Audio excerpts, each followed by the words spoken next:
live recording this right now. It is Monday, September 8th, NFL Week 1, mostly in the books. We still got Vikings-Bears tonight. Sunday recap. Let's go. We have to start off with Sunday Night Football. Maybe the best regular season NFL football game we have ever seen. Bills-Ravens. Bills somehow won 41. No, stop this, Dylan. Dylan's going to chime in here and be like, oh, there was this one time the Titans won 7-6, and that's real football. If you want the true Dylan answer, are we forgetting the Super Bowl where the Patriots beat regular season? But okay, regular season. That's fair. Man, I was going to say, I don't listen. Just forget Chiefs-Bills in the AFC Championship game or whatever it was like 2 years ago. But you said regular season. I apologize. Yeah, it's early. This guy. No, you just don't listen to me. It's okay. It's fine. No, I'm just gonna act like a really mean girlfriend this episode. I'm just gonna like look out the window and give you the silent treatment. Well, I don't know. There's conversation you might not be doing what's best for the show, so you can't blame. I think what's best for the show is hitting picks.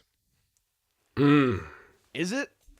Yeah. Because the first hit thing a long shot this weekend. Yeah, the first thing you're touting is your plus 200 long shot instead of the plus 700 parlay we hit as a show. You're pulling clips from. You're not even pulling was up way the earlier in the You're day. screen recording from YouTube. You're not even pulling it from. I did screen record in vertical. Yeah, it was nice. I'm just saying. I apologize. I will listen more intently, Carter. Best regular season game in my lifetime. If you're a Neanderthal, if you're a flat-headed Neanderthal that doesn't like defense, then yeah, it was the best football game ever. You just hate football. Dylan, you had enough this weekend. Unders went 11-2 on Sunday. 11-2 yesterday. It was terrible quarterback play all weekend. It was awful. My God, Danny Dimes. That was Danny it. Dimes, it was Danny Dimes and Jordan Love played pretty good. Outside of the Sunday Night Football game, okay. Rodgers Sunday Night Football. So yeah, Rodgers showed up. Which that is the most shocking game. We'll talk about all these games here in a second, but the fact that game went over and every other game went under is one of the most shocking things ever. That one had 70 points. Connor said something in the text. Connor, do you remember what you said in the group chat? And I was like, if you would have told somebody 2 years ago that was the case, it was like, I can't even remember what it was. Well, I texted you guys. I was like, Jets Steelers is electric. It's the best game of the day so far. And Dylan was like, imagine saying that 2 years ago. And I said, imagine saying that last year. Yeah. Yeah. Oh, man. So Ravens-Bills. Bills had magical comeback last night. You're watching it and you go, there's no shot this is happening. It's one of those games where it keeps happening. Every single time something little happens where the Bills might have a chance of coming back. You go, you're kidding right now. You're kidding. And I think the biggest moment of that was the Derrick Henry fumble. Punched out the fumble, and then the Bills get it, and you go, oh, crap, the Bills are actually going to win this football game now. And then they get the touchdown. They don't convert the two-point conversion. I mean, horrific two-point conversion calls all night for the Buffalo Bills. Doesn't matter. They get a 3-and-out stop, get the ball back, drive downfield. Josh Allen does his thing, win the game, 41-40. Connor, I'll start with you because the other person on this podcast actually hated this game, doesn't like football. Connor, let's start with you. Initial reactions from this game. I attempted in our group chat last night to make an analogy. And I believe I landed on watching Lamar and Josh Allen on Sunday Night Football after watching Tua, Russell Wilson, etc. earlier in the day. It's like eating a homemade pumpkin pie with some nice fresh whipped cream after having 4-day leftover soup for lunch. Just a nice topper of the night. That's what I landed on. Now, it's not the greatest analogy in the world. I'm a big pumpkin pie guy. Thanksgiving's coming up in 2 months. Come on. That's crazy. That is crazy. We've had this conversation, though, 100%. The pumpkin pie conversation. Yeah. I drafted that first round in our Thanksgiving draft, I'm pretty sure. But anyways, about the game. If you're the Ravens, I think we should start there. They've now lost 8 games since the 2021 season in which they at one point had a win probability of at least 90%. That's 3 more than the next closest team. That's from Ben Solak. It gets to a point when you're the Ravens. How is this not in the back of your mind? Every close game, every big spot. How is this not in the back of your mind of like, oh my God, it's happening again. Oh, we're up 2 scores with 5 minutes left. We're still not totally out of the woods. And last night, for Derrick Henry, who had 3 fumbles all of last year, who had 170 yards rushing last night, for him to get the ball punched out like that, how often does that happen? That's a once in a, 100,000 in that spot. And when you consider how important he was for the game yesterday, it's yeah. It was kind of like a meme. Like, I can be your angel or your devil. That's Derrick Henry yesterday. I could be your angel or your devil because 169 He's yards, so good. 2 touchdowns. Like, and they even made a comment on the broadcast, like 31 years old and still being able to carry this run game like he has. Excuse me. That fumble was ultimately what it came down to. I want to point something out, Karter. Dylan, you hate the game, you hate all the offense, you hate that. Most important thing you said of your little summary of that game, 3 and out for the Bills on defense. That was the most important thing you said. Defense was what won the Bills this game. And you wouldn't believe it, seeing 41-40, but that stop changed everything for the Bills. So I'm just saying, we can talk about So points, one points. stop negates When it you know all the good the offense did. Back up against the wall, you're getting right hook, left hook, uppercut. You say, I'm done. I'm going to start playing. I'm going to start blocking your punches. I'm going to go 3 and out. Now, you go ahead, Karter. You go ahead. I was gonna say, Yeah, go ahead. Josh Allen won this game. That was That was some of the most ridiculous playmaking I've seen. I mean, that was almost better, if not better, than prime Patrick Mahomes type stuff right there. It was ridiculous. The throws he was making on the run, running to his left, throwing it up. Oh, all of a sudden, Keon Coleman can catch that ball. Like, and then there was also, you got to also admit, the luck factor. I mean, 4th and 2 in the red zone, and throws it, tips up, and Keon Coleman magically grabs the touchdown.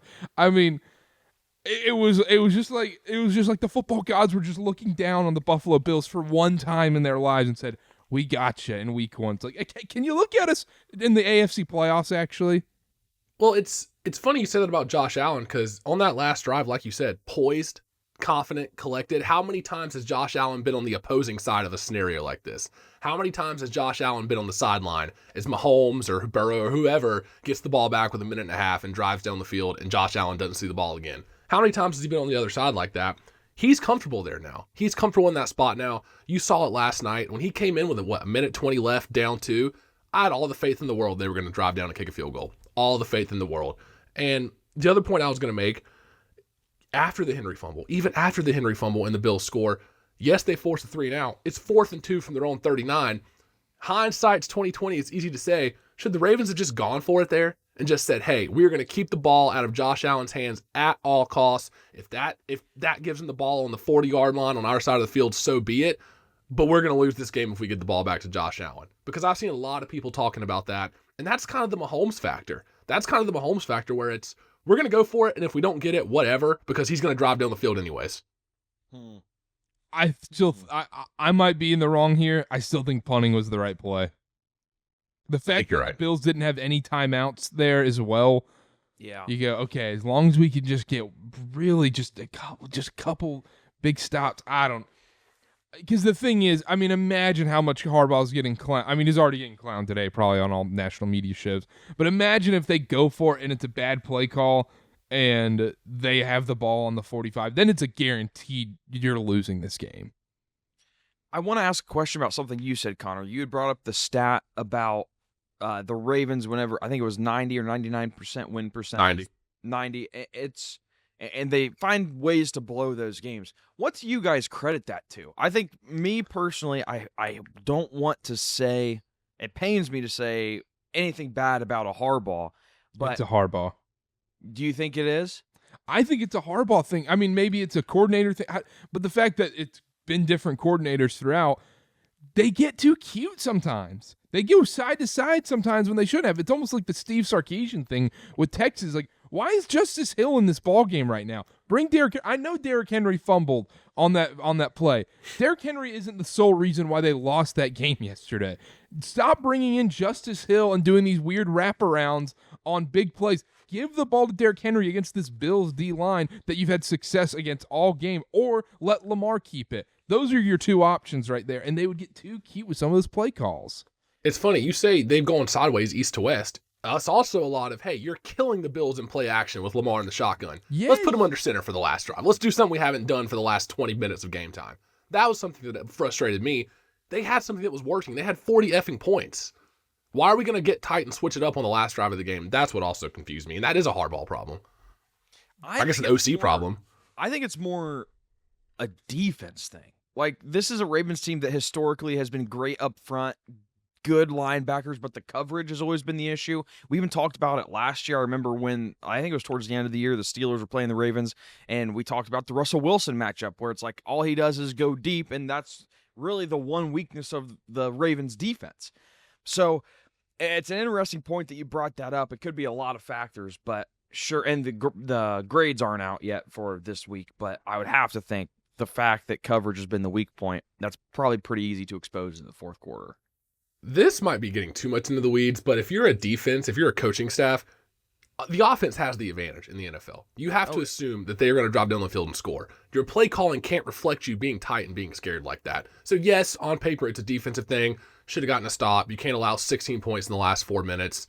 But also, especially late game, the offense has the advantage in the NFL. For sure, without a doubt. With how much talent's on that side of the ball, yes, the defense needs to play better, I guess. But the offensive play calling just stuck out to me. Let me into that game multiple times. Let me ask 2 more questions and we'll move on. Josh Allen, did he kind of secure MVP last night? I know it's an ESPN first takey thing to do, but my gosh, I mean, he's probably minus. I bet he's like plus 150 after last night. Everybody probably ran to the sports books and bet Josh Allen MVP last night. Here's what I'll say. If you had any doubt about the MVP race last year, this kind of solidified it. Even though it's not the same year, I bet if people were like, oh, maybe Josh Allen shouldn't have won it, this is the conversation ender for last year. Now it's a new page. Am I ready to crown Josh Allen MVP after week 1? No, I'm just saying we got a few less drops from Calvin Ridley. We're probably having a different conversation about Cam Ward. I'm just saying. So I'm not ready to crown Josh Allen yet. I agree. We'll talk about the Titans because that was disgusting stuff from the. I think that I have a conspiracy. I have a conspiracy about that. But anyhow, last question about this, Connor. You actually asked this in our text thread. Are these the 2 best teams in the NFL? No. You can't. No, you can't that was a quick no. You can't be. Maybe one of these teams are. Okay, to spoil the question I was going to ask. I was going to ask if we're concerned about the Ravens at all, and I still think the Ravens are the Super Bowl winners. To sit here and say these are the 2 best teams, and I understand we make the jokes, but to say these are the 2 best teams and see absolutely no defense being played, like you have to have some semblance of that to be a top team. But how much of that is going against Josh Allen? How much of that is going against Lamar Lamar Jackson and Derrick Henry? Yeah. 81 points?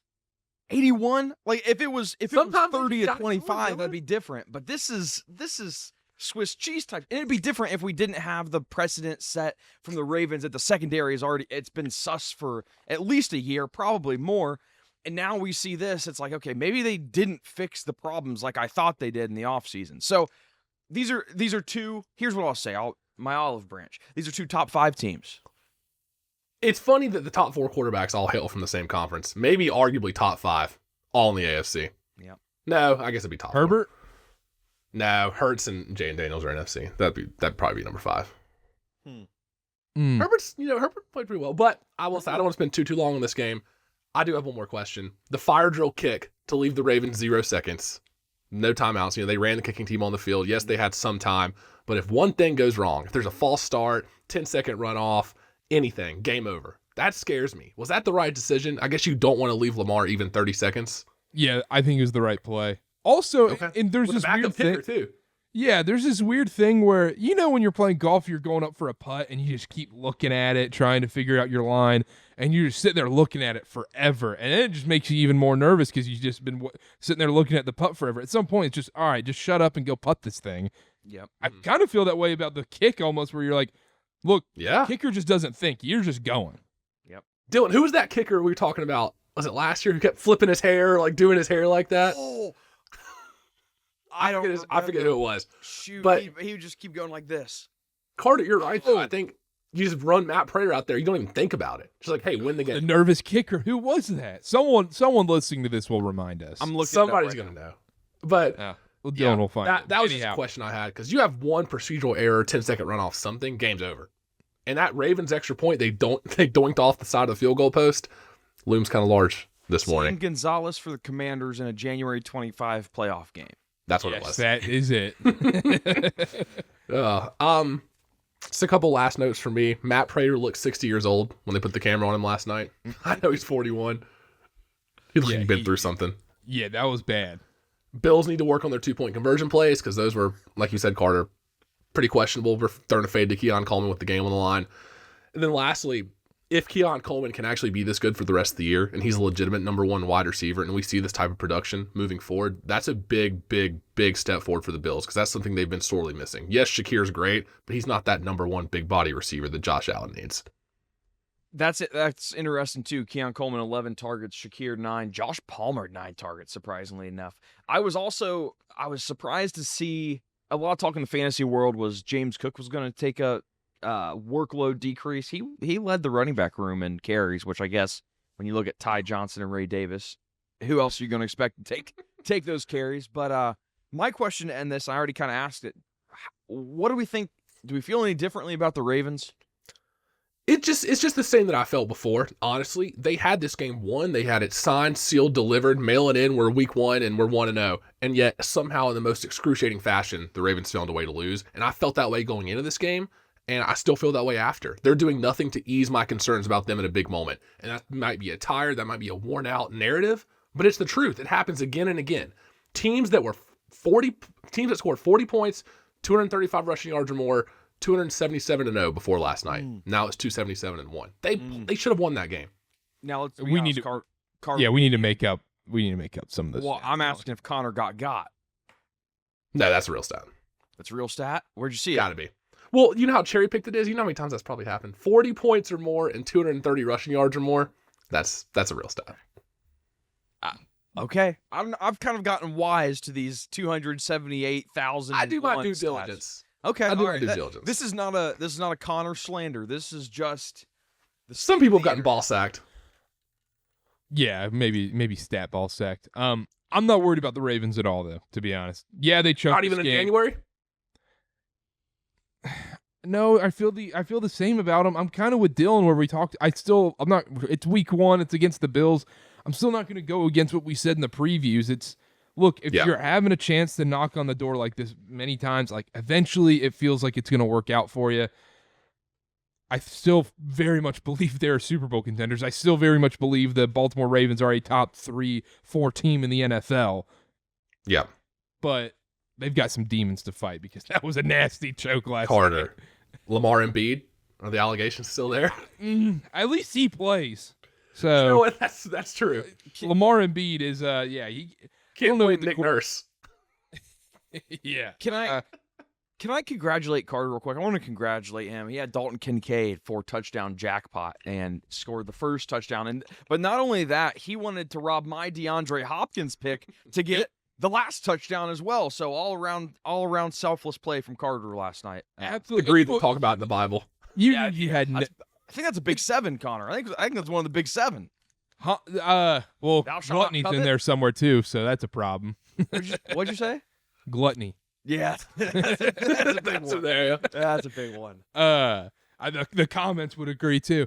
No, you did the Hopkins. You had Hopkins, and he scored in the third quarter, right? Like halfway through the third, I think. Yeah. What a catch. Yeah, what a catch! What a So you play! get I think they gave him a steroid injection before that play, and then he was like, "All right, I'm done. That's all I got." There was no shot that was going to be the last touchdown in that game, though. Yeah, I was hoping, but it didn't happen. But it was. I wonder. What do you think? I want both of them. What do you think my bonus bet will be? For Dalton Kincaid. Yeah. So Quentin Johnston's was about $800. But he got first and last. Oh, he did. Oh. Yeah. I'm gonna go $50. Yeah, I was thinking between 50? 50 to 100. Yeah. I feel like that might be weirdly a popular pick. Yeah.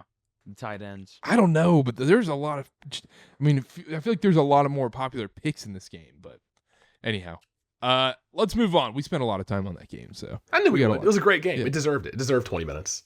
we got a lot to talk about. This game, I think we got to talk about this game because I think this could potentially be the biggest Week 1 overreaction. I know you have the Bills Ravens in that game or whatever. Still think you believe both teams are good teams. This might be the overreaction of the week. Is what the hell's going on with the Detroit Lions? Because they looked horrific against the Packers. Jared Goff playing outdoors, maybe that has a factor. That Packers D-line was all over the Lions. The Lions offense without Ben Johnson, that's going to be the storyline all week for them, is Yikes, that looked terrible. And then Jordan Love and the Packers did their thing. No problem. And that Lions defense, I'm not going to pretend it was anything special. How worried are we about the Detroit Lions? Because I think that's the storyline in this game. I do think the point you brought up about the Packers defensive line having their way, I think the concern about the Lions heading into the year was obviously Ben Johnson, but then also the offensive line. This offensive line was so good last year, and you lose some pieces of that. People were genuinely worried that it was going to be detrimental to the Lions' success, and we kind of saw it. Now, it's a defensive line with Micah Parsons on it. I get that. That's a tough matchup, but if you're a Lions fan or someone that thought the Lions were going to continue their success, you watch this game and you're like, oh, we got some figuring it out to do. It could be Goff not in the dome. That's also very true. But the offensive line issues were a huge point of concern. Yeah, not good if you're a Lions truther. That's what I'll say. Their only touchdown came with 55 seconds left in the game in garbage time. Great catch, by the way. Shout out, Ben. But that was their only touchdown of the game. Imagine saying that about the Detroit Lions from last year, who had, 15 wins? It just looks stagnant. The Packers defense was all over them. There were 0 explosive plays. That was the number one note I wrote down. Where's the signature explosive plays we are so used to from this Detroit offense? Where's the hook and ladder, the reverse, the give and go? Jahmyr Gibbs had 10 catches for 31 yards. 10 catches for 31 yards. They didn't let him burst anything. The run game wasn't there. I think Montgomery and Gibbs had a total of, 44 yards, 2.2 yards per carry combined. Where's the explosive plays? Now, do you want to credit that to Ben Johnson being gone? Week 1 of a new offensive coordinator? I didn't think that much was going to change. I don't know what it was, but that did not look like the Lions team we saw last year. And I'm not ready to plant my flag and say, oh, red flag, panic, panic, panic. Very, very, very alarming start to start the year. Yes, I was very alarming. I think that's the best way to put it, because you don't want to be that out on the Detroit Lions after week 1, because obviously it's a long season, and this Packers team could be very good. It becomes more of a question of, are the Packers this legit, where this defense is going to be this dominant and Jordan Love is just going to have to play possession football this season, or are the Lions in big, big trouble this season? I think it's a little bit of both, because, man, the fact that you have Montgomery and Jahmyr Gibbs and the Detroit rushing offense, 22 carries, 46 yards. That's terrible. That's 2 yards carry. And if you and that's what sorry, Connor, but that's the baseline, that's the foundation of this Lions offense is, look, ground and pound and then let Jared Goff pick his spots. Now, if that offensive line is going to struggle and that run game's not going to be there, this Lions team is cooked, because the defense it's fine. It's not the worst defense in the league, but it's nothing special. If that run game isn't there for the Detroit Lions this year, and that offensive line and that run block isn't elite, the Lions are in serious trouble. Not to pat ourselves on the back too early, we'll see how the next few weeks go, but we did say it might take a few weeks for this Lions offense to find its groove again following the departure of Ben Johnson, and we'll see what it looks like in 4 weeks. But yeah, I was a little bit shocked yesterday. I expected more from them. Even just the sheer talent they have on offense. To not have a touchdown until 55 seconds left in the game, that seems unreal. It was a lack of using the offensive weapons for the Lions, too. They had 7 players with a target, which sounds like a lot, but in comparison to other teams, the Packers had, quick counting here, 10. So it's like, this is a team that I think Jahmyr Gibbs took up all the targets. Yeah, and they kept him in check. Laporta had 9. St. Brown had 6. It's not what we see from a Lions offense. Usually it's get the ball to a lot of guys and make it work. Maybe that's a Ben Johnson thing. I don't know. But my signature question, do you leave this game with thinking less of the Lions or more of the Packers? Cop-out answer, I split it down the middle. I knew Detroit was going to start kind of slow, maybe not this slow, but from a Packers side of things, I do leave feeling better about them. This is a big game opener. Jordan Love played well. Nobody on Green Bay had more than 3 catches. That was my concern going into the year, is who's that number 1 receiver. Maybe it's Matthew Golden eventually, but I would say 50-50. I'm not too alarmed either way. I would say I'm more disappointed in the Lions than I am thinking the Packers were special. I was very disappointed with what I saw in Detroit yesterday with Detroit. Ditto. Also, yeah, next week I can't believe this isn't primetime Lions Bears. I mean, double Bears primetime. Yep. Yeah, let's think about wouldn't that. you have thought the first revenge game in Detroit would have been a primetime game? Maybe it's setting up for the second revenge game. Maybe so. We'll find out tonight with Vikings Bears. But yeah, Lions. We're putting them in the potential panic file. We might have to smash that button by like week 4. We've raised the lid on the button. We haven't broken the glass yet. We've just raised the lid up. All right. Texans Rams. This game was a bunch of doo-doo. This game stunk. 14-9. Yeah, defensive masterclass, I guess. I will say this. CJ Stroud, yikes. I was not impressed with what I saw yesterday. And in his defense, he is running for his life. That offensive line isn't great. But at the same time, he is getting bailed out by this defense because this Texans defense is very good. Very, very good. And he really didn't have to do that much yesterday. Like I said, obviously I'm not the biggest CJ Stroud guy. I was very disappointed in what I saw yesterday from him.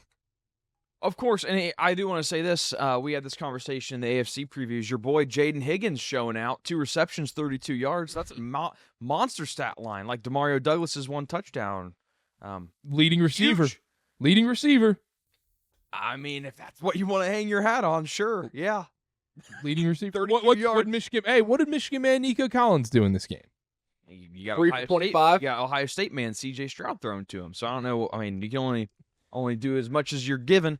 Yeah, I think the CJ Stroud takeaway is the biggest one. I think there was some worry that with Devontae Adams coming into the Rams that Puka Nakua's workload would be split or decreased, and at least through 1 week, that is not the case. 10 receptions, 130 yards. He got his head bashed open and just, all right, put a Band-Aid on, let's go. You're still going out there. We're still giving you a touch every single possession. It's that Coug toughness. Yeah. It is. Hey, go Cougs, baby. It was. He didn't play the entire time at BYU because he was always injured, but yeah.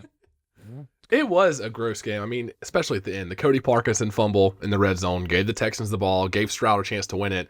And then Ogunbowale, I think that's how you say his last name, 33, backup running back for the Texans, got the ball punched out to close the game. Just a gross game. 18 total penalties in this game, Dylan. 140 yards of penalties. That's not great. Anti-Dylan. I did, not to beat a dead horse, I did expect more from C.J. Stroud in this pass game. Only 188 yards through the air. With Joe Mixon out, I really felt like they'd rely on that pass game a little bit more, but Nico Collins only had 5 targets. And that Rams defense was very good. It was a low-scoring game. I don't really know what to take away from this game for either team, honestly. The defenses look better than I thought they would, and I'm a little bit disappointed in Stroud, but I think they'll be fine. Yeah, and I also, in defense of C.J. Stroud, I would attribute this to, I don't think the quarterback play in week 1 was all that special for the most part, and that's typical for these seasons now with no preseasons or anything like that. We've seen that, the last 4 or 5 years, that, look, week 1 and 2, it takes a minute. By week 3, we should be seeing much better quarterback play and a lot more offense. I don't think it's over. It hasn't been talked about enough, in my opinion. The fact that this new kickoff rule, teams are now starting at like the 30 or 40 every single time now, that is going to absolutely result in a ton of more points. A ton more points, maybe less stats though as well, less counting stats. You start at the 40 instead of the 20. That's fair. 4 times a game, that's 75, 80 yards difference. Just saying, when you're betting your player props, quarterbacks might not be throwing for 450 yards every game this year. I do love Karter citing the new kickoff and how it's going to result in more points, and the unders went 11-1 yesterday.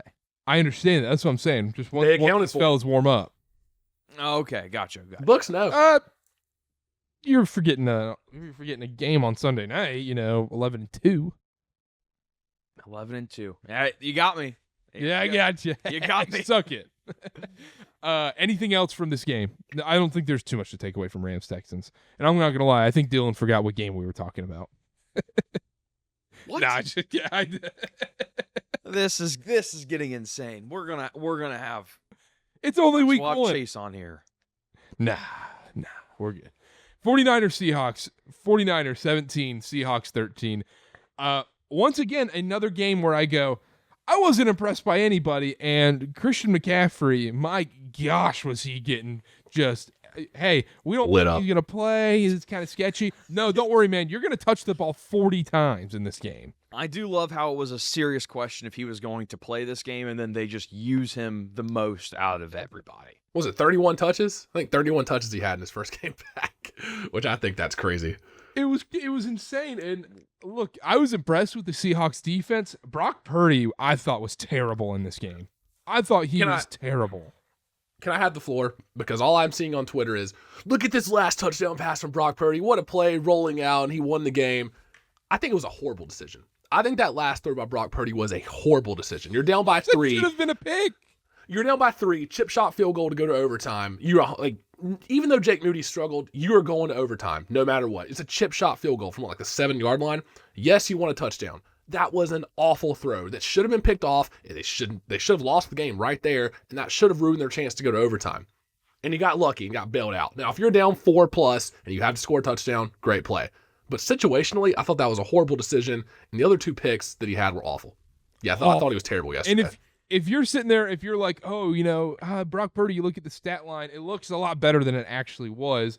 And then you also have people who just watch NFL Red Zone watching this game. Yep. You're thinking, Brock Purdy wasn't that bad today, 26-35, 277, 2 touchdowns, 2 interceptions. Like, yeah, 2 picks, whatever. No, I watched that entire game, every single snap. He had some. It was. I thought it was awful, to be honest. No, it's missed in the a back lot. corner of the end zone through 3 defenders. No, you're right. He was missing people left and right, and then those interceptions were horrifically bad. This is going to be interesting because I think this is actually the game plan of how the Seahawks are going to want to play this year. Like, just hope to win these rock fights. Brock Purdy was pressured on 58% of his dropbacks. It's the highest pressure rate he's faced in a single game in his career. And I think that's exactly what the Seahawks wanted to do. And I think the hope is if you're Mike McDonald, you're in the Seahawks organization, it's like you win 60% of these games. And you just hope that you're the one that ends up with the 17 instead of 13, which sounds dumb. But No, I think that's spot on. Yeah, 5 receivers or 6 receivers with a target. Jackson Smith and Jigba was targeted on 13 of his 20 routes and total of 9 receptions for 124 yards. No other receiver had 15 or more yards. So, very interesting. I think this is a recipe for success for Seattle if they can get the run game going. The problem is they got nothing going on the ground. Zach Charbonnet actually out-carried Kenneth Walker, which is kind of shocking given that Charbonnet's workload usually increases once Kenneth Walker's injured. So, They're keeping him healthy. Yeah, I guess so. Playing the long game. I will say the Seahawks, even though they didn't play great on offense, they had multiple chances to win this game. If it wasn't for Tariq Woolen, he turned his head on that last Ricky Pearsall catch down the sideline. He just stuttered just for a second and gave up that throw. If he didn't do that, Seattle probably walks out of there with a win. Yeah. Honestly. So, yeah, you're right. I mean, Bosa steals the game, pushing that left or right tackle into Sam Darnold for the fumble to win it. Kenneth Walker's stats were concerning, especially getting out-carried by Charbonnet, but maybe that's just, let's not go crazy on the workload to start the week. And then the last question I had, I can't believe it's week 1 and we're already saying this. Can the 49ers just stay healthy? George Kittle gets a first quarter touchdown and then goes out with that hamstring injury. Juwan Jennings gets banged up. It's just every year with these guys. Eventually it's got to give, right? Like, are they cursed? I don't know what's going on in San Francisco with those injuries. I'll tell you what's going on in San Francisco. Yes. Damn liberal food they're eating out there. Yeah. Dylan's like, oh, finally we get to talk about this. If somebody picked the 49ers. If somebody picked the 49ers to win the NFC, this game concerned me. Yeah. Is it weird to say I was more impressed with the Seahawks in this game? No, I don't think so. And I know Sam Darnold was fans would hate hearing that, but the Seahawks, I agree with Dylan. If this game plan happens every time, they're winning 60% of their games. And I Sam think Darnold, that's all they want. Yeah, that's fine. You're going to the playoffs at that point. If you're 9-8, 10-7, you're going to the playoffs probably in the NFC. Connor, you made a Sam Darnold kind of like you kind of cringed when you brought him up. 100% honesty. 150 yards, no touchdowns, no interceptions. In the Seattle Seahawks offense, did you expect anything less? No, he played well enough to win. On par for what I thought we were going to get from Sam Darnold. Fumble. Yeah, the fumble. Yeah. I mean, his role, like you said, you don't have to do too much. Just don't turn the ball over and make the plays you're supposed to make.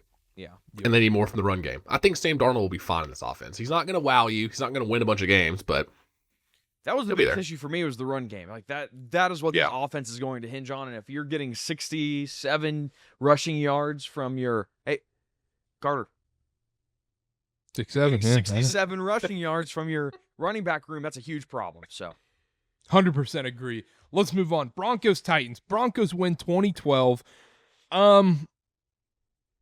Do we want to start with the Titans or the Broncos in this spot, Dylan? Because I kind of have a decent bit on both. Not a lot, but just have a couple takes on both. Let's go Broncos. Broncos.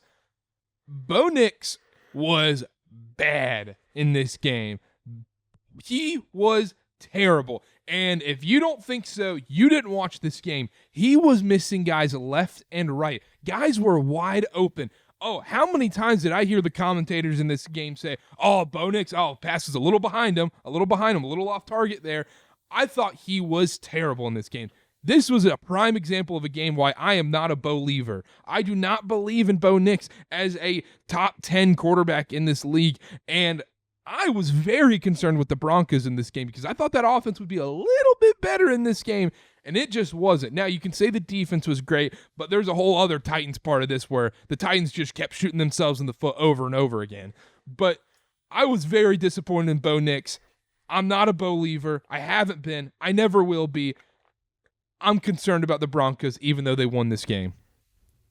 I don't want to shoot my, for lack of a better term, I don't want to shoot my load too early here with Bo Nix, but he played like hot ass. And it's week 1, so we'll see. I wouldn't be shocked if he's not as great as he was last year. Because coming in this year with all the expectation, they're supposed to win 10, 11 games. People are picking them to win the division left, right, and center. For what reason? And then on top of that, everybody's picking them. And on top of that, what did I say in the preview, Dylan? Having a whole year of film on Bo Nix is going to hurt him this season. And clearly, and honestly, I don't even know if it was as much the film and what the Titans were doing, or he just was missing guys left and right. And you can say, oh, well, he went 25 of 40, 176. It's not bad. 2 interceptions. He was terrible in this game. Terrible. The Titans bailed him out. If they were playing any other team in the NFL, bar maybe the Saints or the Panthers, the Broncos are losing this game. Can I offer? I don't want to brand myself as the Bo Nix defender, but he was 2 for 7 under pressure. Both of his interceptions came when he was under pressure. I do think, and I'm not. Listen, I never said the Titans were winning the division. I like to think of myself as a pretty level-headed Titans fan. I do think the defensive front for the Titans is the strength, generating that. I think that says more about the Titans front 4 than it does about Bo Nix's ability. Now, maybe we can critique his decision-making while he's under pressure. I think that's more than fair. It was more so that he wasn't accurate at all. Even when he had time, he wasn't accurate. Well, both interceptions came when he was under pressure. He was not thrown to guys in stride. It was more so. It was also an eye test watch of, oh my gosh! Yep. Every time he dropped back to throw, you had no faith in him that he was going to make a big play happen. That might be a little predisposition bias on your guys' end because I didn't feel that way. I don't know about you because I definitely did not feel like Bo Nix was doing anything. Yeah, but you guys are Bo Nix haters. Like this is of course you felt no, that not way. haters, not haters. Just not a Bo leader. Truthers, Bo Nix truthers. Yeah. Here's what I will say about the Broncos and Bo Nix. 100% Broncos, whatever they are against the Colts next week, take it because the fact that they won this game by 8 and committed 4 turnovers is enough to do it just alone based on that. So, the Broncos thing. Now, if this is an offensive line issue for them, which I don't think it is, maybe that's more indicative of what the future looks like. If Bo Nix is going to be under pressure this much for the entirety of the season, that's a different conversation. But I don't think so. I think they'll figure it out. Can we talk about the Titans? Absolutely, because the Titans the receiving room is clearly we need to check the betting accounts. I think the Titans are betting against themselves. Oh, real timely with Calvin Ridley in there, Karter. I think the entire Titans receiving room is absolutely betting on all their unders. We need to check their accounts because you don't drop that many passes in that game like that. And Calvin Ridley, we're looking at you, buddy. Yeah, it's a great point. I never even thought of that. Calvin Ridley being in trouble for this before. The drops are the issue.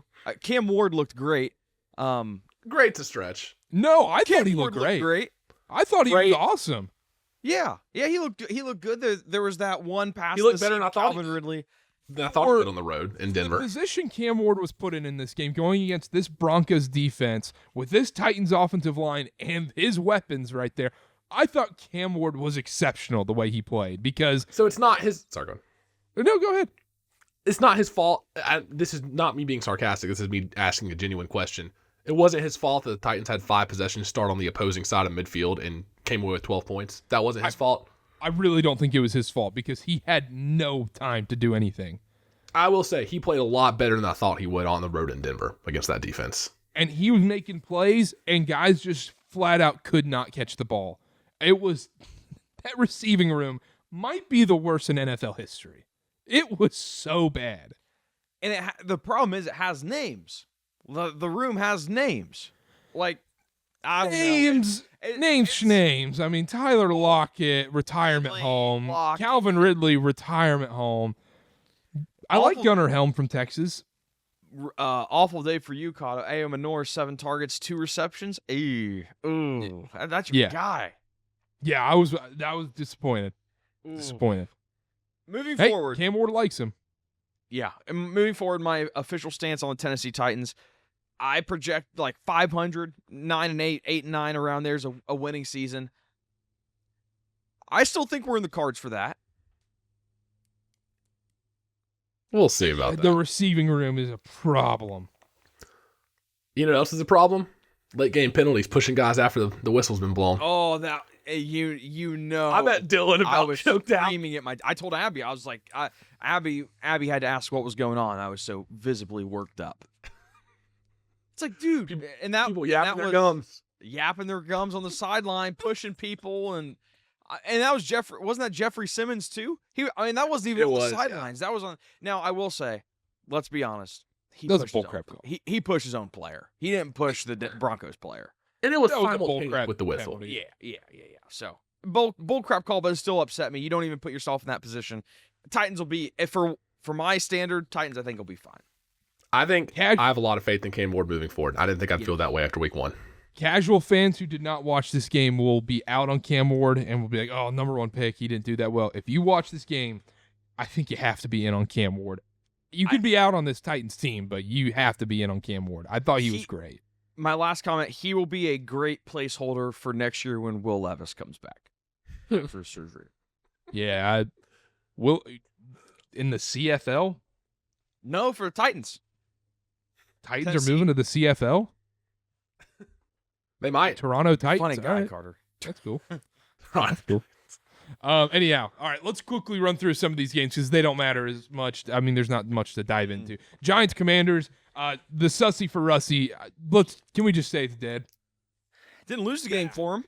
Real bad. Didn't win the game for him, that's for sure. No turnovers. He recovered his own fumble. He clearly has that dog in him. He wanted to go get that touchdown. Now, I will say when he was making that run, I thought instantly right back to there's a Steelers game where he did the exact same thing and lost a fumble. I can't remember who it was against, but I was like, there is a 105% chance he's fumbling this ball. Yeah, the Commanders didn't have to do anything in this game. It was, look, play your C- D+ game and you're coming out alive. What's crazy is the Giants defense played well enough to win. Yeah. Holding the Commanders to 21 points, they played well enough to win. The Russell Wilson experience, I'm sorry, Dylan, when he gets 7 plays inside the 2-yard line and can't score a touchdown, come on. I was like, when they called that flag on 4th down, surely he'll punch in one of these next 3 plays. You think that's all him? It was brutal to watch. I think a lot Russell, huh? No. Malik Neighbors towel over the head on the sideline. Malik Neighbors towel over the head. Not looking great. He was hot. He was hot. He's cold. Debo had a pretty solid game. And Krosky Merritt, everybody's fantasy darling, 10 carries, 82 yards. I don't know how to feel. I don't feel any different one way or another about the Commanders after this game. It's more so, okay, we're definitely going to see Jackson Dart very soon. Well, Dayball didn't commit to Wilson as a week 2 starter. They asked him about it after the game, and he would not commit to Wilson next week. I still think he'll start, but Jackson Dart is going to be playing very soon. You can't. You just. I'm not saying you should or you shouldn't. I'm saying what's going to happen. I hope they, for the sake of the Giants, and I'm not even a Giants fan. I'm high on them this year. I hope they don't start Dart. You have to think. You go Russell the whole year. If you're Dable, you kind of save your job. It's like, oh, we were letting Dart develop. Then you let him start next year. It's a good point. Yeah, but that doesn't always work out for some of these coaches, especially for someone that's been given the amount of time he has. Is it more likely to work out, or is it less likely to work out? That, of course, it doesn't always work out, but is it more likely to work out for Daboll if you let him sit and you say, hey, we got Dart. He has a year behind one of the best quarterbacks of all time. And let's turn the reins over to him and see what happens. How many times have we seen a rookie quarterback? I guess Drake May is probably not the best example last year because he actually wasn't too bad. But how many times have we seen a rookie quarterback take the reins over in week 8? And Michael Penix is a great example. He didn't look great last year. Yeah, but they didn't have ride a choice. it out. Kirk was terrible. It's Russie's season. Let's go 1 week. Come on now. Let him run off into the sunset. We'll let him win the Super Bowl. Speaking of Russell Wilson and his former team, the Steelers get a win 34-32 against the Jets. That was the best game of the 1 o'clock slate. Aaron Rodgers looked pretty freaking good in this game. Raji Renaissance. Raji. I couldn't believe it. 22 for 30, 244 yards, 4 touchdowns. The biggest thing for me was he just looked comfortable.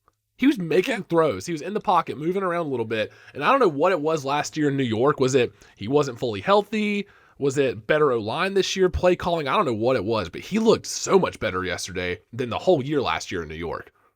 I don't want to get too much on the Raji train because, look, he did play well, 22, 32, 44, 4 touchdowns, no picks.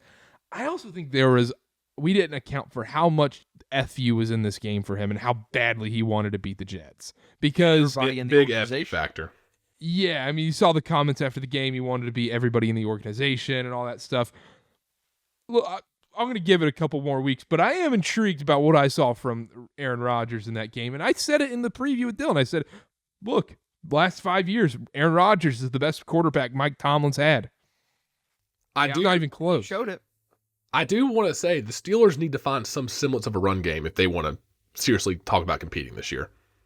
You don't like Caleb Johnson, 1 carry, -2? I think this is a conversation we had last year, too, about the Steelers. And I think this is an offensive line thing. Like, I don't know.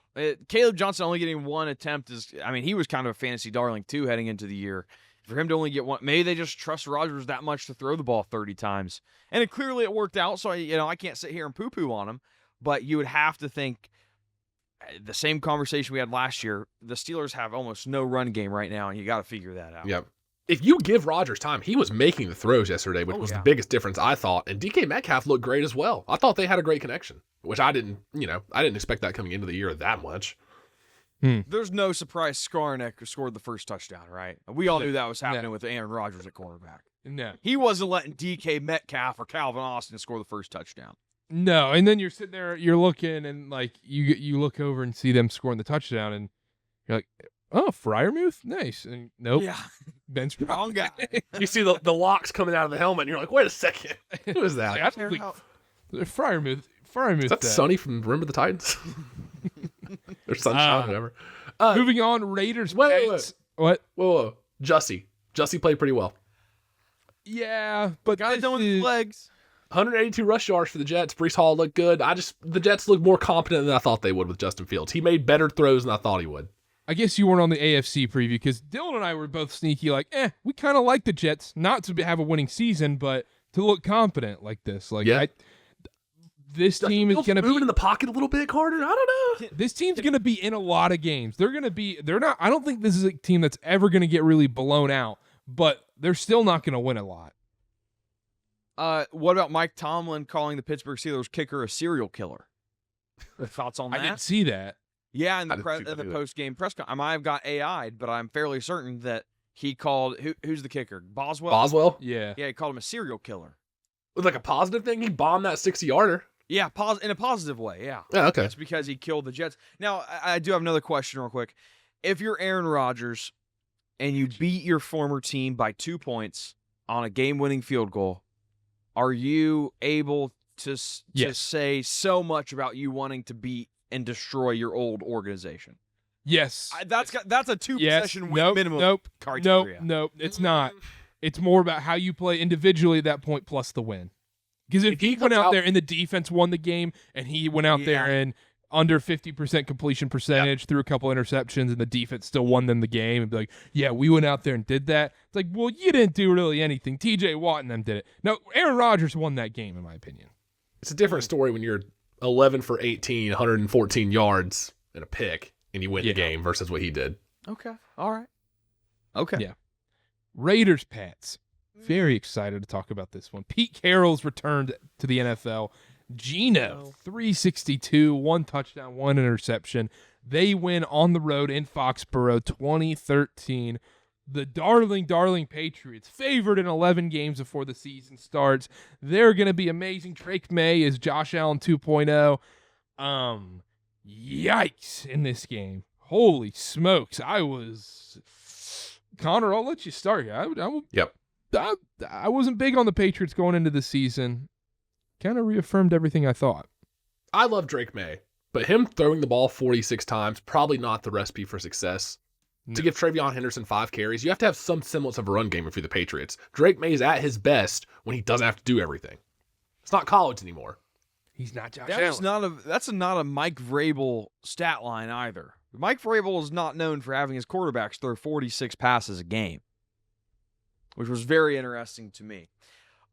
In Chip Kelly's debut as Raiders offensive coordinator, the offense featured 12 personnel on 36% of plays, averaging 8.1 yards per play, including both touchdowns. I think that just goes to show us we're going to see a little Brock Bowers and Michael Mayer, however you want to say it. Which is a good thing because Mayer is also such a good tight end. And I saw Carroll said it in the post game where he's like, look, we have two starting tight ends in this league. No doubt. I'm like, yeah, Mayer was awesome at Notre Dame.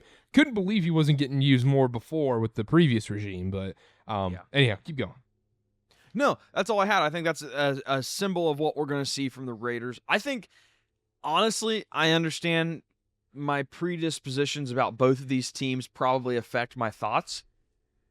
I don't really leave this game feeling bad about either team. It was just some hard-nosed football. But not great either. Neither team could run the ball. Maybe that's more of an indictment on the defense. I'm not sure. Genty, 19 for 38, 2 yards a carry. Like, that won't be an every week thing. He'll get it going. Yeah, he will. I kind of think the same for the Patriots, though. With Travion now, I will say with Travion Henderson, I'm going to take a little victory lap here.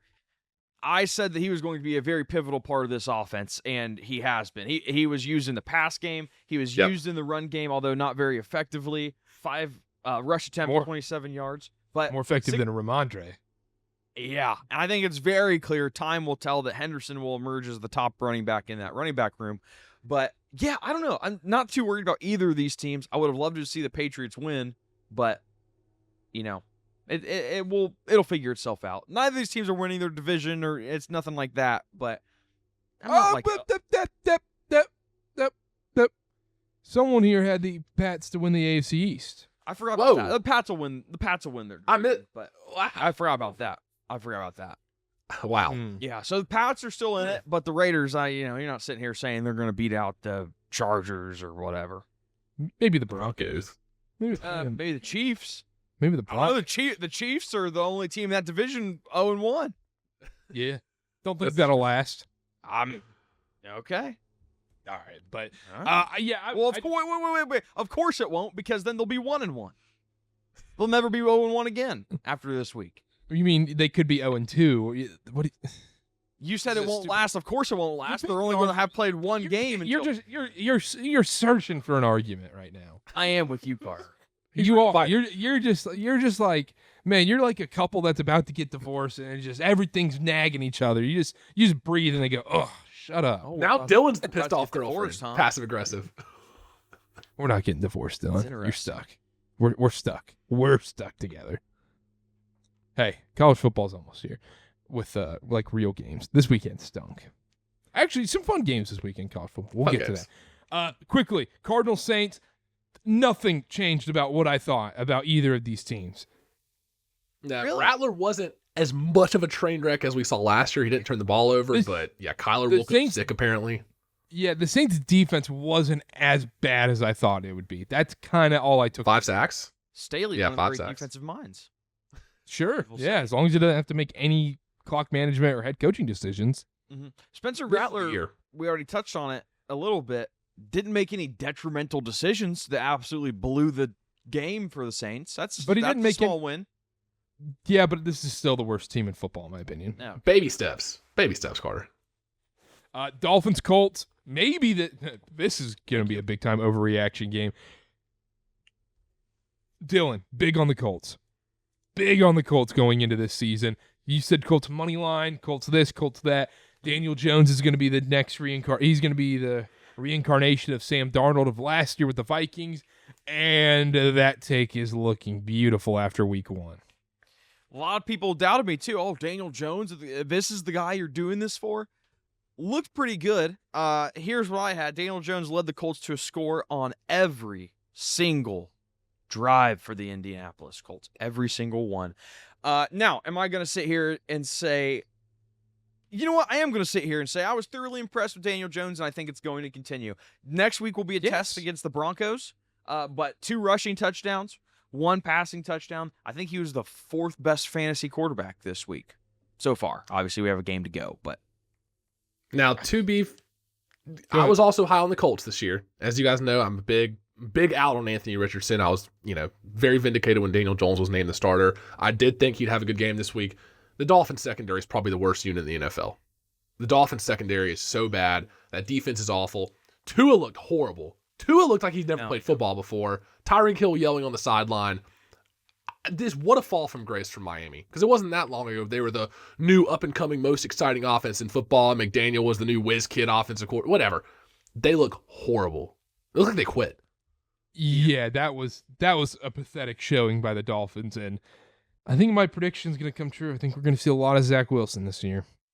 I think so, too. And they're just going to start selling off their start. Like, is Tyreek Hill going to be on the Ravens in Week 8? Something's going to happen. oh yeah, The Bills, wild. Tyreek Hill and the Bills. He wouldn't look good in blue, I don't think.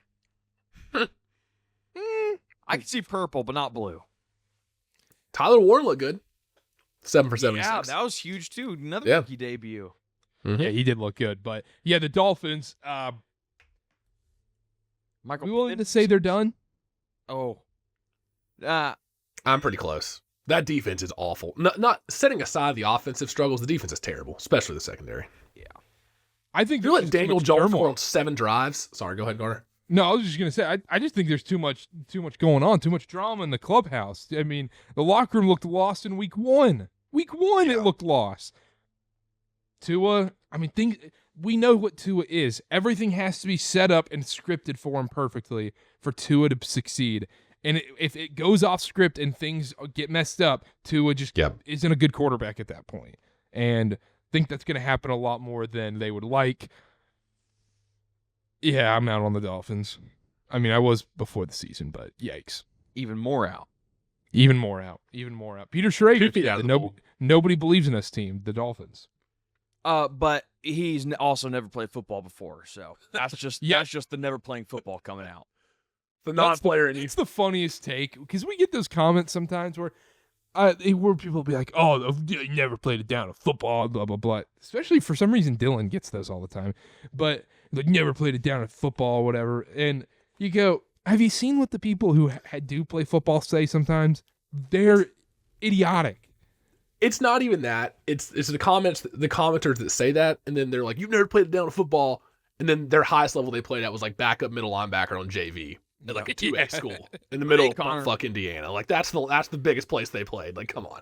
They know the game. It makes me so mad. Yeah, I they need to do bleep know out the game. that for it. Real quick, interesting note: the Indianapolis Colts, 31 total drives, 13 drives that started with the pass. They converted a new set of downs on 100% of those drives. I love it. I guess series, not drives. Daniel Jones, baller. Yeah. MVP, Baller. book it. Comeback player of the year might have been the play, though, actually. Yeah. Yeah, now that I think about it, that's rough. Especially with Stafford looking so good. I know. Jimmy Garoppolo's dead. I think Garoppolo's dead, Yeah, Karter. yeah, that's what we need to start. Hashtag Jimmy Garoppolo died 2 weeks ago. Died weeks ago. Okay, that's not what I was saying, but hey. Bengals-Browns. Bengals win 17-16. A gross football game. You would expect a lot more from this Bengals offense, but you know what? Week 1 Bengals, they come out slow all the time. That's just what they do. And the fact that they're able to walk away 1-0 is massive. I don't worry about the Bengals offense. The defense I'm still going to be concerned about because I still don't believe it's a very good defense, and this Browns team isn't very good. Browns shot themselves in the foot. Bengals, look, you should just be thrilled you're 1-0. Things will be fine. They should be thanking the football gods that the Browns kicker sucks because they should have easily lost that game. They could have easily lost that game. The Browns outgained them 327 to 141 and one time of possession by 12 minutes. The Bengals should have lost that game, if we're being honest. Jamar Chase, 2 catches. T. Higgins, 3 catches. Chase Brown's 2 yards a carry.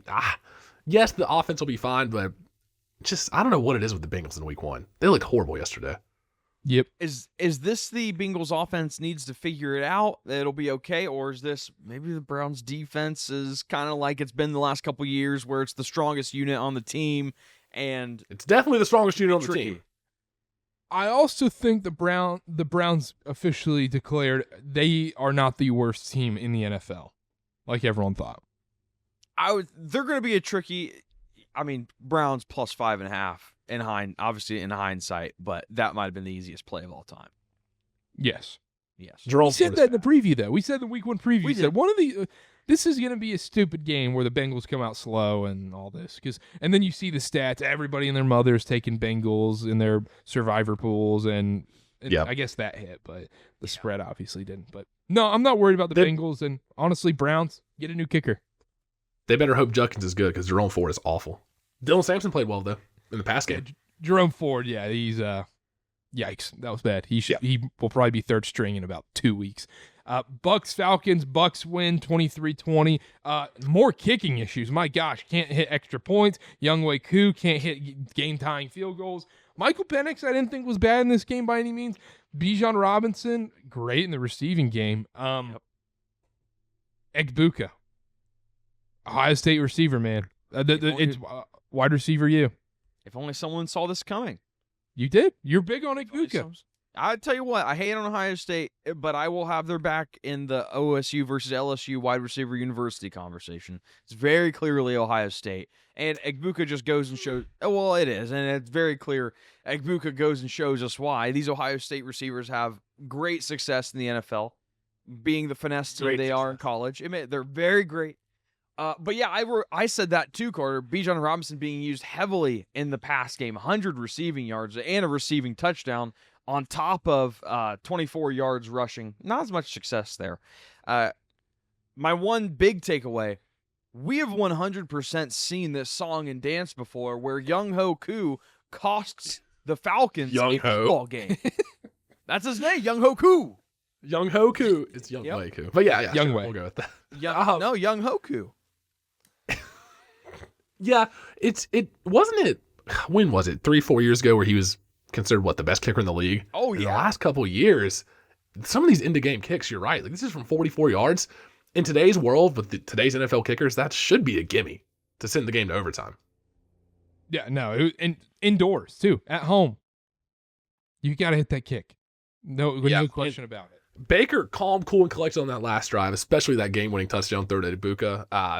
I think the Falcons played well enough to win. I think Penix made enough plays to win. I like that 4th down run and the touchdown run where he reached the ball across to score. I thought he played pretty well.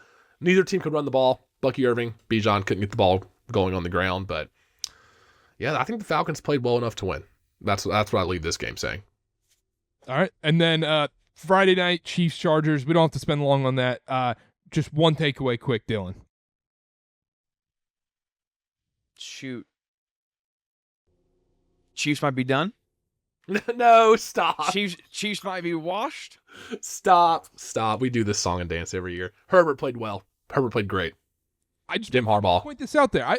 Everyone says I'm anti-Dylan and everything, but Dylan nailed this game to a T. overhit. you. Chargers win. Everyone's going to overreact and say, oh, the Chiefs, they're not this team anymore, blah, blah, blah, blah, blah. Also, I think it's I think the best night to play an NFL game, if you're a team playing like a primetime game, Friday. Friday is the best time to lose an NFL primetime game because Saturday there's no talk shows talking about you because everyone's moving on to college football, and then you got NFL on Sunday. So there's not really going to be a big-time narrative about you from a Friday night primetime game because then once Monday rolls around, everyone's talking about the Sunday night games and the Sunday games. So therefore, you dodge all the negative publicity. Losing on Friday night NFL primetime games is the best time to lose a primetime game. So the Chiefs lost on purpose. Like, oh, let's get it out of the way this week, and we don't have to hear about it. No, but okay. Best time to lose. Somebody said Quentin Johnston south of the equator is the best receiver in the league, and I am inclined to agree.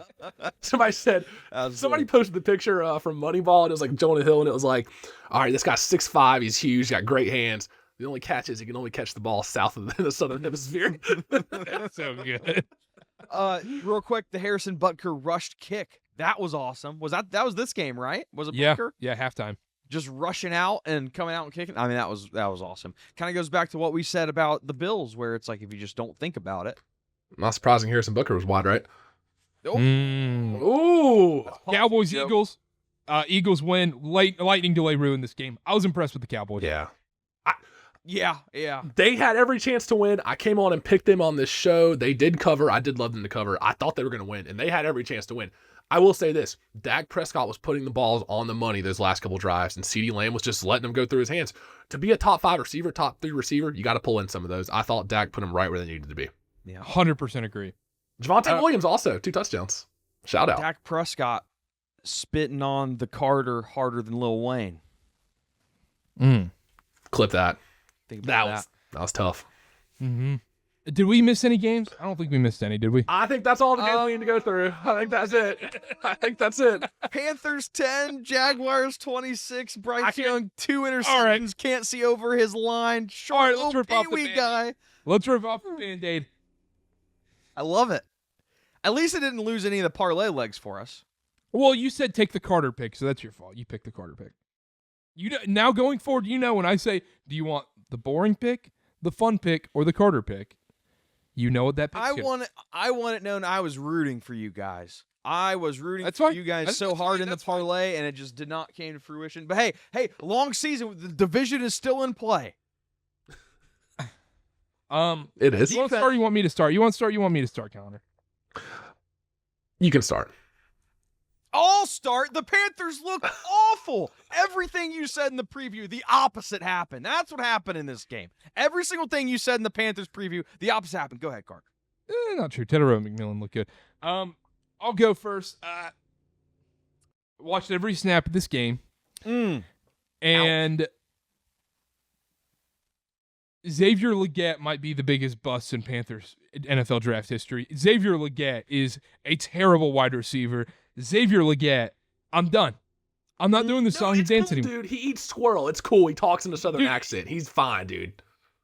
I'm done. He's Jonathan Mingo. He's Jonathan Mingo stole his jersey number and stole his identity and is wearing that jersey. I'm done with Xavier Legette. I'm not out on the Panthers. I'm not going to be out week 1. Got to give me to week 3.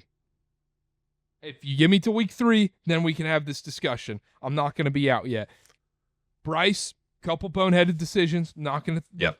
The interceptions weren't even. I wasn't even as worried about the interceptions. It was throwing it away on 4th down. Throwing it away on 4th down was the worst decision of the day. The defense. What's not going to be talked about in this game is Trevor Lawrence. I don't think was good in this game. I thought Trevor Lawrence honestly looked bad. He was missing guys left and right. He should have had 300 yards passing in the air because guys were wide open. Trevor Lawrence just couldn't hit them while they were wide open. The Panthers handed this game to the Jaguars. I was disappointed. I'm not out on Bryce. I know a lot of Panthers fans do that. You guys can do that song and dance because guess what? He plays well next week. All of a sudden you're like, oh, Bryce Young is awesome and all this stuff. I'm not out yet. Give me till week 3. In Liam Cohen's first game as Jaguars head coach, the offense motioned on 41 of their 63 plays, 65% for an average of 6.5 yards per play. Maybe the offense is just a little too complex for the Panthers defense to handle. Or the Panthers defense is just terrible, like we talked about in the preview. That's possible too. Here's the problem with you guys. The ETN ran for like 140 yards. The one thing you knew that was a problem. Well, yes. 71-yard run made up for a lot of it. Oh, the Panthers didn't allow that? He was just doing that against imaginary players? No, I'm just saying that. Just, one big play, Let's take the medium, maybe not the mean. Well, they gave up 200 rush yards for the 7th straight game dating back to last year. Hold on. The median, not the mean. We're talking about totals. I didn't even say an average. There was a bell curve out. Allowed 200 rush yards for the 7th straight game dating back to last year. Yikes. Jags did try to keep the Panthers in this. They had 11 penalties. They were begging the Panthers to stay in this game. I'll just quickly run through this. Like you said, Xavier Legette, awful. Drops, can't get 2 feet down in bounds. He loses yards trying to make something out of nothing.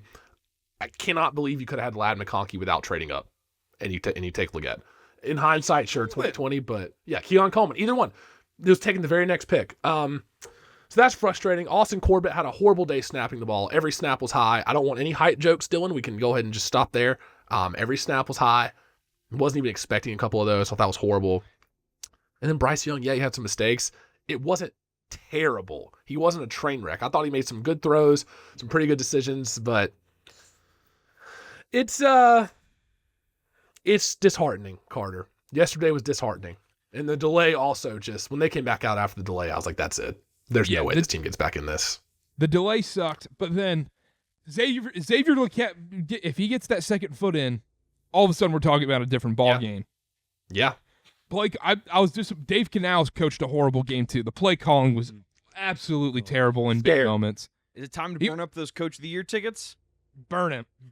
Yeah, burn it. Yeah. No, we're not done yet. I said give me to week 3. Give me to week 3. After the Falcons game, this is when we can really, really dive into the Panthers. Panthers fans are going to freak out and be all week being like, Bryce Young sucks and all this stuff. Mm-hmm. Honestly, I think the defense was the bigger problem. Xavier Legette was the bigger problem. The coaching was the bigger problem in this game. The center. I'm not going to pretend Bryce Young was elite in this game by any means. No, good. I don't think he was by any means the number one problem in this game. I felt this way when they did it. The Adam Thielen trade, I get it for the compensation you get back. I understand that.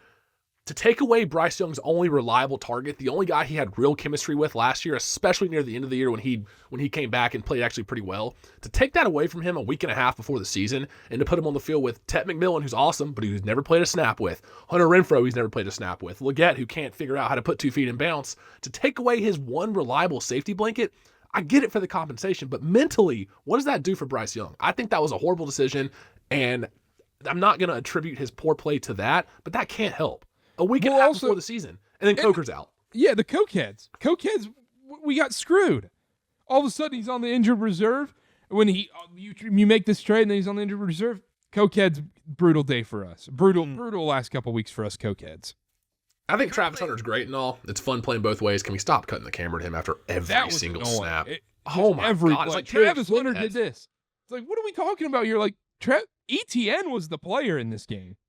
He's the one who should have been talked about. Or shout out Strange. I thought he was playing really well. Yeah. He was wide open. No one was guarding him on the Panthers.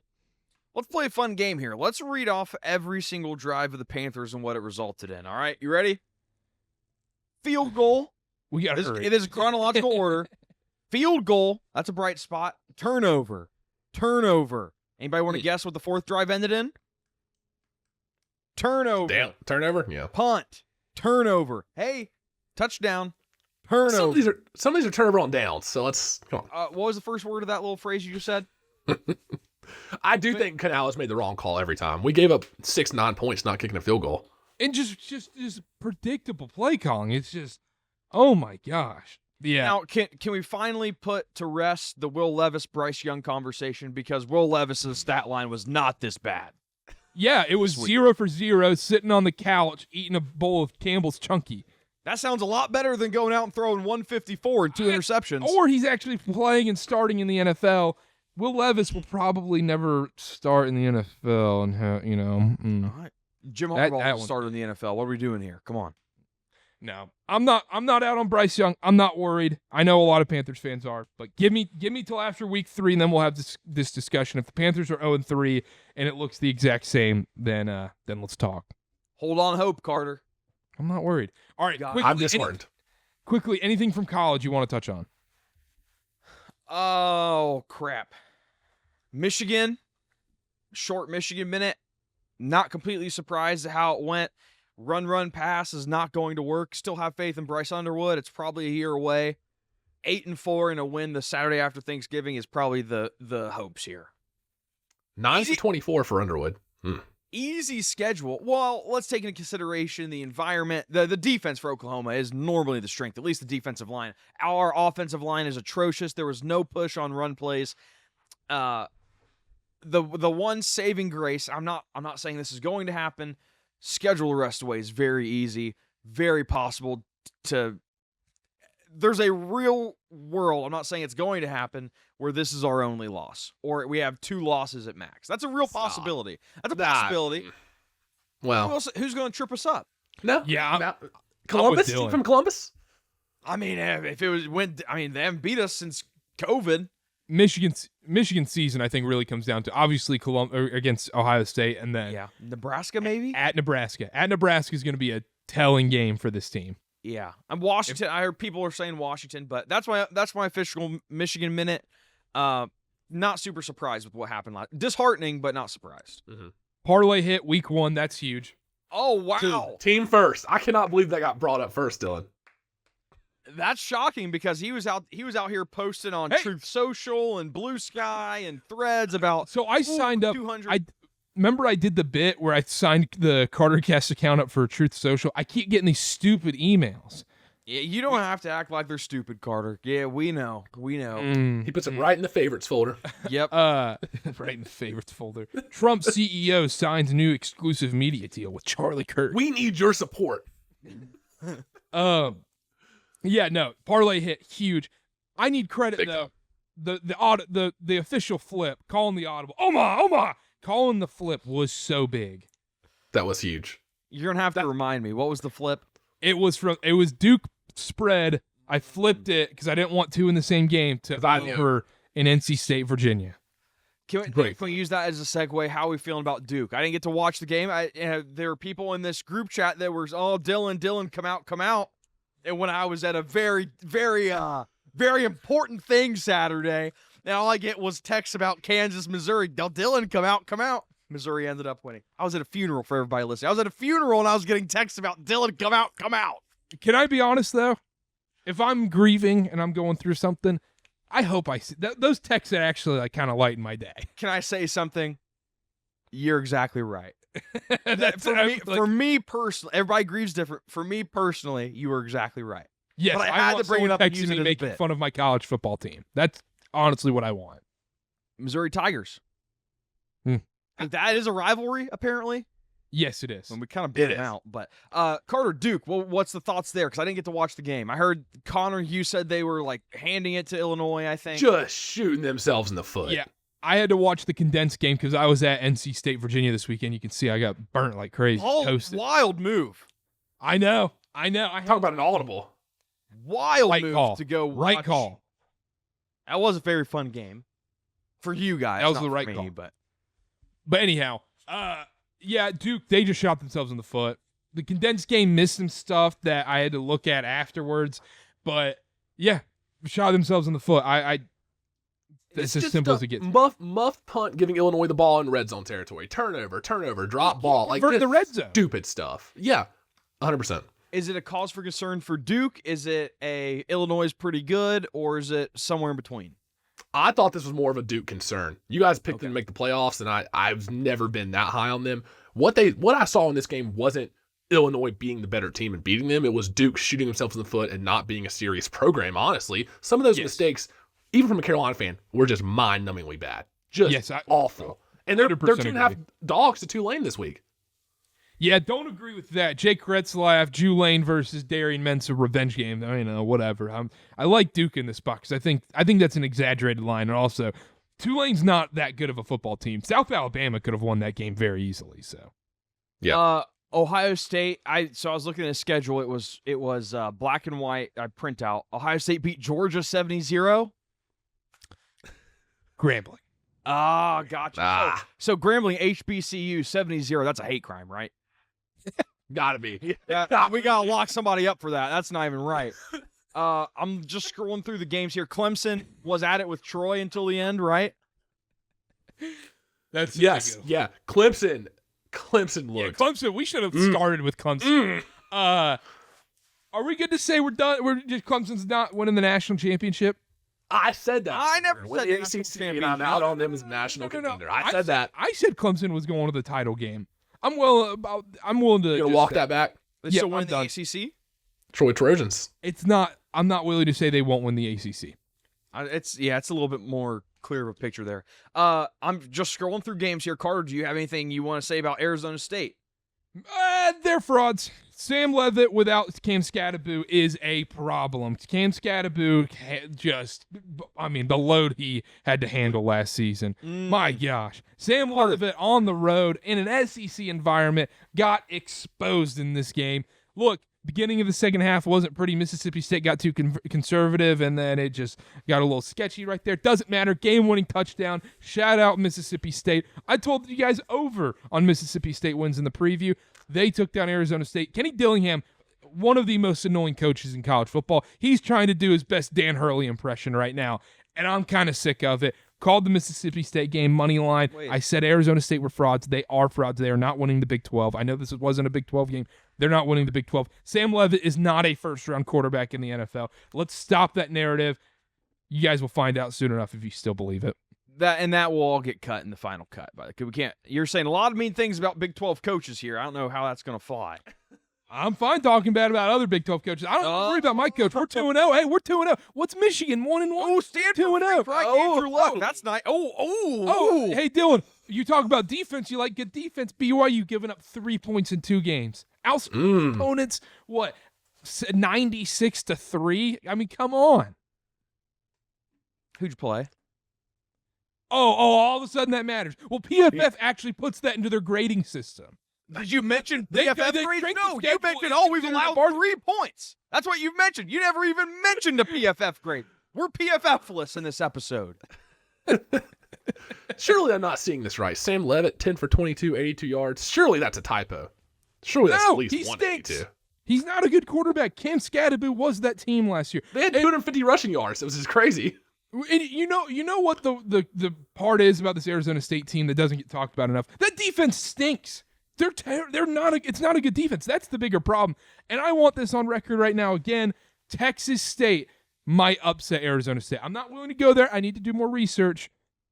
Tickler file. Texas State might be beating Arizona State this week. What will that be, plus 150? No, they're 14-point dog. Oh, okay. Sounds like anti-Dylan. South Florida beats Florida. The one thing I No, you regret. didn't hear Dylan flipped his pick. Dylan's a Utah guy now.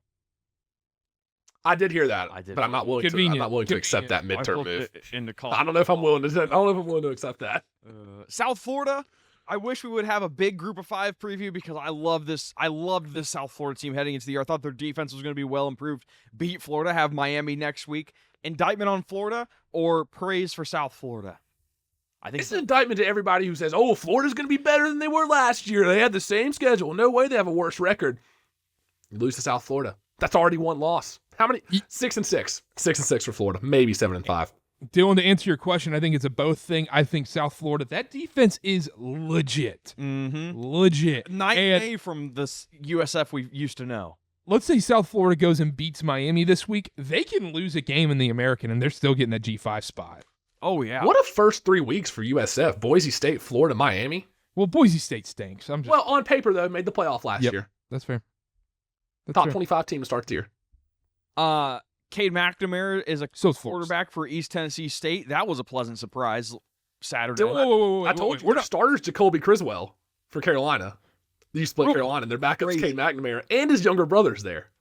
Real quick. Wait. We're just skipping over the fact that Billy Napier just lost this game to South Florida and choked it away at home. There's no way he makes it through, right? There's no way he I've makes been it on the next this. season. No shot. I No was way. kind of in on Florida, and Gross. DJ Lagway, 23-33, 222, a touchdown, 1 interception, whatever. Just Billy Napier. He's not going to last long in the swamp, but whatever. Sorry, I had to interrupt there. No, No, of that's fine. course, Carter. This is your show. Oh, my. Stop that. Cade- Stop that. Arch Manning, Texas has only scored with white players. Thoughts, Dylan? Hate crime. Hate crime? So do you How think many- Arch Manning, he won't, all of a sudden him and Ryan Wingo just can't get on the same page? Kind of ironic. But wouldn't this have been a problem with Quinn Ewers, too? Or you think it's it an would have been a Arch bigger problem? problem with Quinn Ewers? Yeah. You think this is an isolated Arch problem and it's not systematic? Institutional. Institutional. Baylor, big win over SMU. Big for our SMU overrated tickets. That was a great game. Well, Carter, I'm sure you thought it was a great game. Dylan probably about choked out on watching that game. Well, was at a funeral, so. Yeah, true. So you missed it. Sorry. Carter was also at a game as well, so I don't know how close of attention he was paying. I had to watch condensed highlights of that one. That probably 20-minute video. It was very long. I watched it on 1.5 speed. That Baylor I mean, both those defenses are awful. Yeah, it's College though, college football. So Ohio gave what? I Zoe like Robertson. Yeah, he was playing well. I mean, this Baylor playing like this and winning this game made me feel a lot better about Auburn winning that game on the road. I will say that. Ohio beats West Virginia. They have any chance against Ohio State next week? No. Who? Connor, your boy Bill getting his first college win. Convincing. 20-3 against Charlotte. it's still yes. Congratulations, Bill. A lot of red flags in that game. A lot of red flags in that game as well. Anybody want to give me my flowers for Kansas State losing to Army? Yeah, no, that's the pick. I mean, overrated. Check it. Let's hit the check box. Great call. Now, if a team loses in Ireland, they're done. It's official. I think that's got to be it. Oh no. We have Carolina, trends to TCU back it up next now. We have enough data points to back it up. Oh no. True. Carter, Toledo beat Western Kentucky. That feels like a good win. Hashtag Team Rocket. Let's go. Hashtag Rock Hard. Hashtag Toledo going to the playoff. Let's freaking go. Toledo. Bang. Had the over in that game. That was huge. Doubled them up. Scrolling here. Michigan State wins in a close one at the end to Boston College. That game was awesome last year. VT gave up 300-plus yards on just in the second half alone at home against Vanderbilt, and 34 unanswered? In Blacksburg, right? Yeah, insane. Oh, That man. was so bad. Brother. Ole Miss barely gets out of Kentucky. That was awful. But a much better week this week that we'll preview later on the podcast and everything. Anything else from college football? Hawaii a force to be reckoned with this year? Maybe. They were Late like night Hawaii 2-point overs. favorites to Sam Houston. Late night Hawaii overs are back. Anyhow, that's it. Make sure to subscribe. Download. What are you gonna download? Follow at KarterKast on everything. At Connor_Sparrow. Formerly at Wilkerson A. Dillon. At Karter BA. Subscribe. 5-star review. Do what you got to do. Download SeatGeek. Use code KarterKast. $20 off your first purchase. $50 minimum purchase required. We will be back. NFL, college football. You know the drill. Make sure to hit that subscribe button and tune in. And we will see you guys next time. Bye-bye.